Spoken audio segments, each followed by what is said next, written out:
স্বাস্থ্য মন্ত্রণালয়ে আমাদের মাননীয় প্রধানমন্ত্রী ইচ্ছার অনুযায়ী আমাদের প্রথম চিন্তা এটাকে দুর্নীতিমুক্ত করা।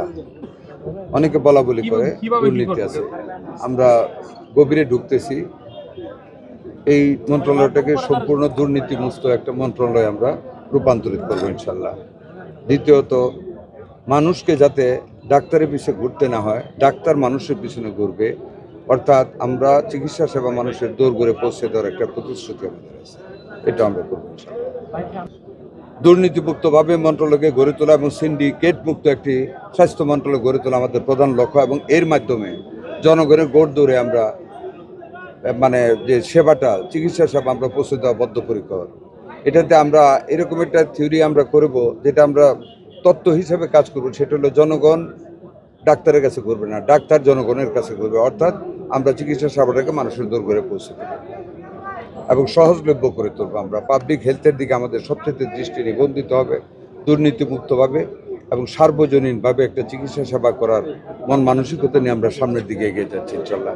এবং আমরা আশা করি আমাদের বর্তমান প্রধানমন্ত্রীর নেতৃত্বে আমরা সেটা সম্পূর্ণরূপে কামিয়াব হব। আমি তো অবশ্যই আমার নির্বাচনী এলাকা নিয়ে আমার পরিকল্পনা থাকবে। আমি এই এলাকার জনমানুষের ভালোবাসা নিয়ে, আদর নিয়ে, স্নেহ নিয়ে আমি নির্বাচিত হয়েছি, এখানে থাকবে। তো ওভার এন্ড এভাব আমার জনগণ আমার মনোহর দিয়ে বেলাবো, সব কাজে অগ্রাধিকারই পাবে। তবে দেশটাকে সুন্দরভাবে গড়ে তুলতে হবে, সেই লক্ষ্যে আমরা সামনের দিকে এগিয়ে যাব।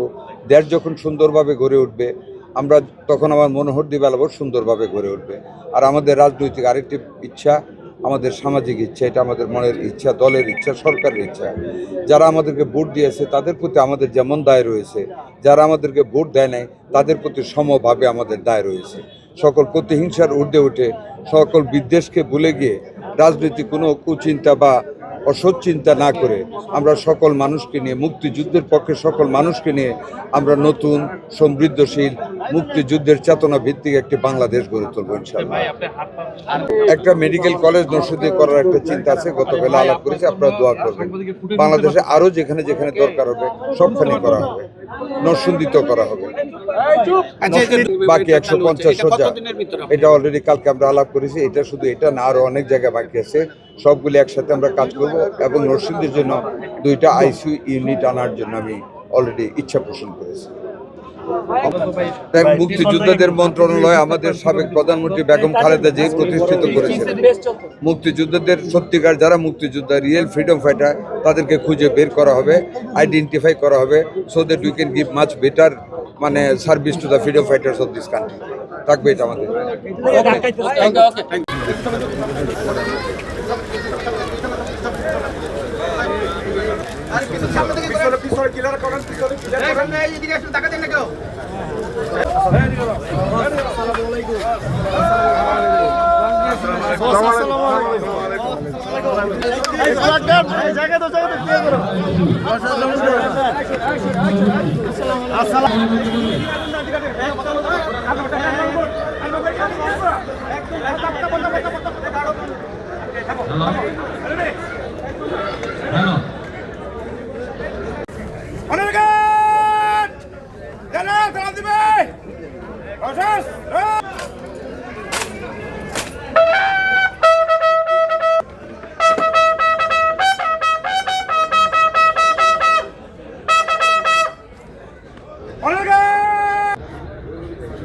ধন্যবাদ স্যার।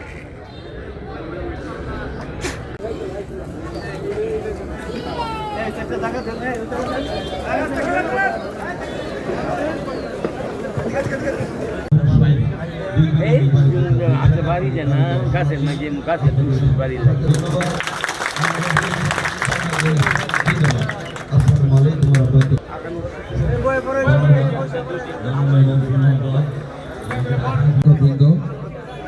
উপস্থিত ভাই বোনেরা, আসসালামু আলাইকুম।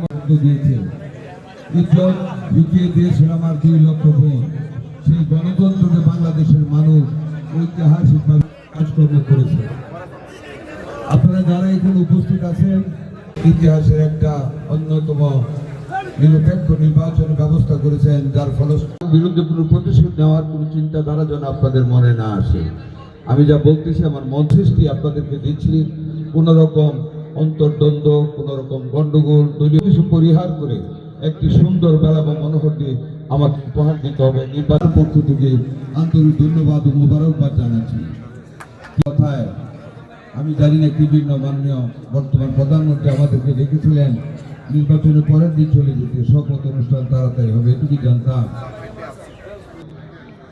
এত বড় একটি দায়িত্ব আমাকে দেবেন আমি দিতে পারিনি। ওনার অগাধ বিশ্বাস আমার উপর, আমার কর্মদক্ষতার উপর, আমার পরিশ্রমের, আমি যেন আমার মেধা এবং শ্রম দিয়ে আমি যেন মাননীয় প্রধানমন্ত্রী দেশ ও জাতির কল্যাণের লক্ষ্যে আমার জন্য সেই দোয়া করবেন। আর একটি কথা মনে রাখবেন,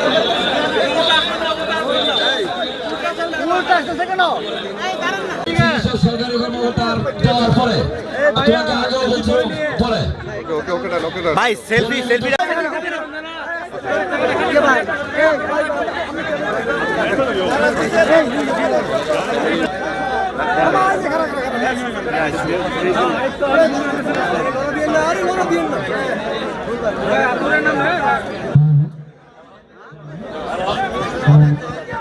সামনে